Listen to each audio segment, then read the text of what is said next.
بسم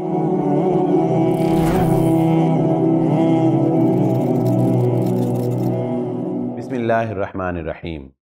بد تہذیبی اور بد اخلاقی کے اس دور میں ہم یہ دیکھتے ہیں کہ لوگوں کے ساتھ پرینک کے نام کے اوپر تضحیک آمیز مذاق کیا جاتا ہے، انسلٹ کی جاتی ہے، اور اس بات کا بھی خیال نہیں رکھا جاتا کہ جس کے ساتھ یہ مذاق کیا جا رہا ہے اس کی کنڈیشن کیا ہے۔ وہ بیچارہ کوئی غریب انسان ہے، وہ بیچارہ اپنی کسی پریشانی میں جا رہا ہے، وہ کوئی ایجڈ ہے، وہ کوئی خاتون ہے، وہ کون ہے، وہ کوئی بزرگ ہے، قطع نظر اس کے بس اس بات کا خیال رکھا جاتا ہے کہ ہم اس کو ڈرا دیں، ہم اس کے ساتھ بدتمیزی کر دیں، کسی راہ چلتے کے اوپر جو ہے وہ کوئی بوری پھینک دیں، کسی کے اوپر جو ہے وہ پانی پھینک دیں، کسی کو جعلی اسلحے کے ذریعے سے خوفزدہ کر دیا جائے، کسی کی راہ چلتے کی کوئی چیز جو ہے وہ گرا دی جائے، اور ملے گا کیا؟ ہمیں ملے گی شہرت، ہمیں ملیں گے ویوز، اور ان ویوز پہ ہمیں آئیں گے پیسے۔ یعنی زندگی کا مقصد جو ہے وہ صرف شہرت بن گیا، زندگی کا مقصد صرف پیسے کمانا بن گیا، زندگی کا مقصد یہ نہیں رہا کہ ہم انسانیت کے کام آئیں،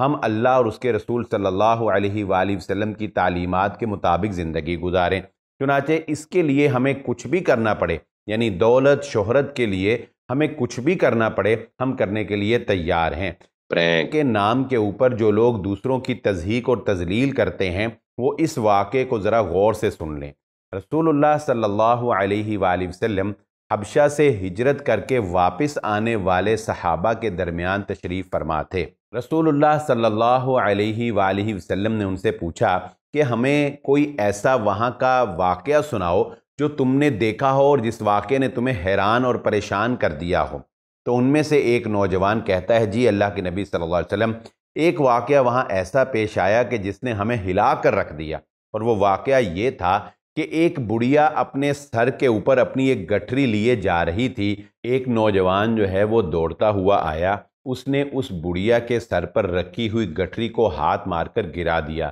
اس میں موجود چیزیں ٹوٹ گئیں۔ وہ بڑھیا اور تو کچھ نہیں کر سکتی تھی، لیکن اس نے اس نوجوان کو مخاطب کر کے پیچھے سے کہا کہ اے نوجوان، آج تو نے میرے ساتھ یہ سلوک کیا ہے، لیکن ایک دن وہ آئے گا جب اللہ رب العزت اپنی کرسی پر تشریف فرما ہوگا، جب ابتدا سے انتہا تک سارے لوگوں کو جمع کیا جائے گا، جب یہ ہاتھ بول کر گواہی دیں گے اور جب یہ ٹانگیں بول کر انسان کے خلاف گواہی دیں گی، اس دن تیرا اور میرا معاملہ اس اللہ کے دربار میں پیش ہوگا۔ رسول اللہ صلی اللہ علیہ وآلہ وسلم اس واقعے کو سننے کے بعد ارشاد فرماتے ہیں، اس بڑھیا نے بالکل سچ کہا، اس بڑھیا نے بالکل سچ کہا۔ قیامت کا دن اسی لیے مقرر کیا گیا ہے کہ جب اللہ رب العزت کمزور لوگوں کو ان کا حق ظالم اور جابر لوگوں سے دلوائے گا۔